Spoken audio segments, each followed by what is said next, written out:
Britain has developed an obsession with tattoos. Here in Leeds, the number of studios has tripled in the last decade, and 1 in 4 young people here has at least one tattoo.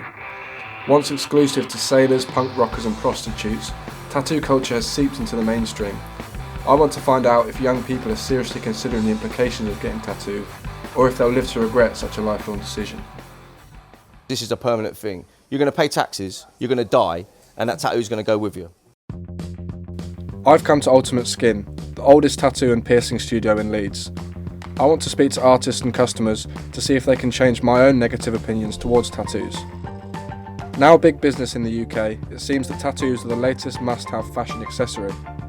Studios like these have seen a huge increase in young people following the example set to them by tattooed celebrities. But are young people thinking thoroughly enough before permanently scarring themselves with tattoos? My biggest concern is that tattoos are still stigmatised by some, and if I had one, it could prevent me from getting the job I wanted in the future. First through the door was Ben Palmer. A local barman and musician, Ben has been getting tattooed at Ultimate Skin for nearly 15 years. I spoke to him to see if he shared my view that tattoos can make a person less employable, even today. Within my industry, like the music industry and the bar world, we all look the same. You know what I mean? Like, and to be honest, there are some bars that only want to hire this particular look if you're like heavily tattooed, you know, whatever. And then some places like offices were still massively frowned upon. Yeah, my friend's got the bottom of her fingers done. They wouldn't let her work in the office, which I find, I don't know, it's just a bit daft. For people like us that are in it for like the artistic side of things and not just to look cool and like fit in, because back then as well it was quite an individualism, like a bit punk to have tattoos and be different. But nowadays, everyone's got them. Mostly I'd say it's like 18 to 30-ish year olds getting tattooed, but we do tattoo older people as well. I think the oldest person we've tattooed that I remember was an 83-year-old woman who came and got her first tattoo.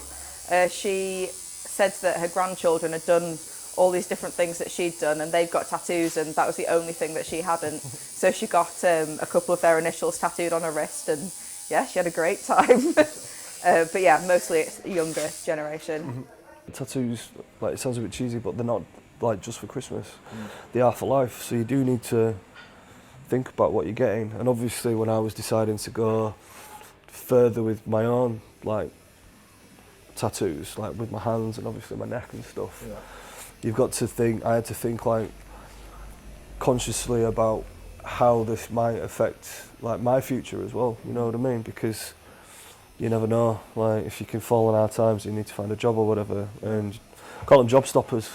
It's clear to see that even the most inked up people, like Ben, understand that tattoos can hold a person back from employment. However, a tarantula on the throat is an extreme case, and Ben works in an environment where tattoos like his are, if anything, a job requirement. There does seem to be a growing acceptance of tattoos, but Adam Spike Clark, a tattoo artist of over 25 years, thinks people need to use simple logic before deciding what to get and where to get it. I can't believe that people think it's going to be completely acceptable all the time. If you walked into a bank and there's an old boy with his face tattooed, do you know what I mean? How could you not think that's a bit odd?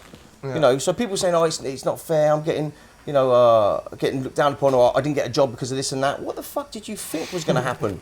You know, when you got your face tattooed. I liked the rebel element to it years ago. I liked the fact that you were making a decision, and you were standing out from the everyday people or Joe Public. You wanted to be a little bit different, and if it meant marking your skin forever and being looked down upon by some people, then a lot of people thought, fuck them, I'm doing it anyway, I deserve to. As a tattooer, do you get a lot of people just wanting, not a replica, but like a very similar tattoo to say... Fuck it, I get people coming in, we all get people coming in wanting the exact same tattoo. Yeah. They want the exact thing that Rihanna's got, they want the exact thing that some football player or film star's got. We'd try and steer them in the right direction. Whether it's going to be a catastrophic mistake, that's the only time you'd probably say no, but if they really want something, really, the customer is sometimes right. Yeah, it all comes round. You know, it's the people who are laughing at folk for having black work and stuff and just having traditional. Maybe traditional dies off a little bit and other things come in, black work, dot work, Japanese comes back into play. It all keeps going round and round. The people who are just getting tattoos now for the first sort of 2 or 3 years of getting tattooed, you've got to realise that people who've been in the game for 10, 15, 20 years have seen this stuff happen over and over and over again. Punk bands and metal bands getting tattoos all over, especially in extreme areas like the hands and the neck. you got young punks and people coming in now who want their necks done, their hands done, and their fucking faces done before they've got a tattoo anywhere else, which is not really my cup of tea. I'm not. Right. Yeah, I think you should earn the stripes a little bit more, like jumping straight in there wanting their fucking hands done. After spending 2 days at Ultimate Skin, it's become clear to me that artists like Spike carefully consider each tattoo before putting it into ink, and the artwork they produce is undeniably impressive.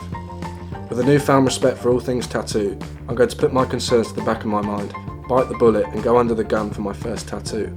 I've picked a design that I think should stand the test of time. I run my idea past David Barry, one of Ultimate Skin's resident artists, who helps me develop the design into something that can be tattooed. The best way to do it is obviously apply it as a tattoo, so we need to kind of change some of the lines and stuff like that, just make it sort of age better, because obviously some lines, if they're too close together, just blur together over time, and you want a tattoo that'll look good forever, not just for the sake of it, you know. Let's get cracking. I've chosen a design that has some personal meaning to me, rather than picking it out of a tattooist's portfolio or copying a tattoo that I've seen on a celebrity.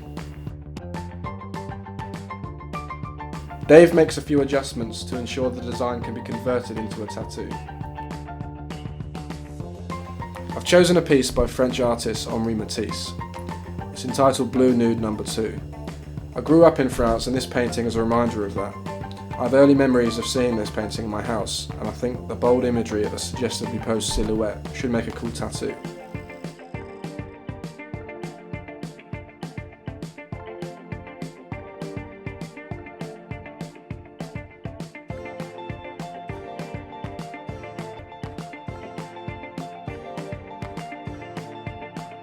Taking on board the suggestions of both Ben and Spike, I've decided to have it on my back, easy to cover and out of sight to any future employers. All that's left for me is to sign the dotted line.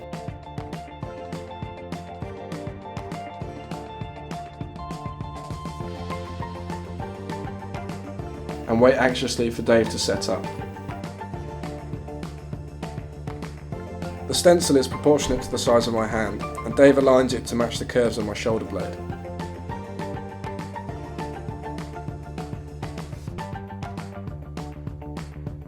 With the stencil on, there's no going back. Okay, what I need you to do, stay nice and still, nice and relaxed. And if you're 100%, I'm 100%, we'll go. Yeah?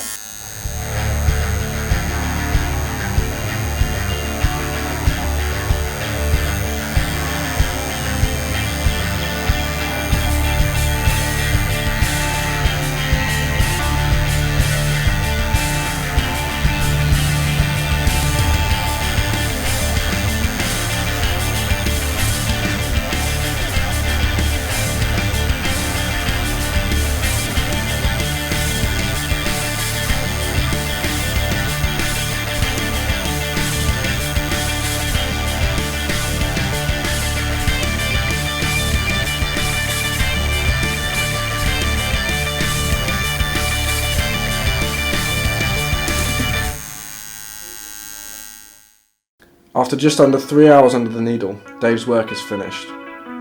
Just time to check out the final product. A couple of hours when you get home, take it off, give it a rinse over with some warm soapy water. And what I want you to do is get some cocoa butter, almond cocoa butter.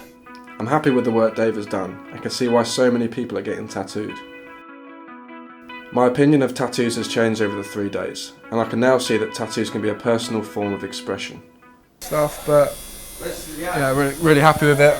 It's a design that it means something to me because obviously it's one of my favourite artists, and I've seen this image for as long as I've known. So yeah, I'm really happy with it. Pain-wise, it wasn't too bad. I think it was more a mental thing. I think it was kind of the idea that this is for good now and there's no going back. That's kind of what was playing on my mind more than the actual scratch inside. I mean, it was quite like pinchy, but it wasn't horrendous. I mean, I didn't let any girly screams out, so I'm quite happy about that.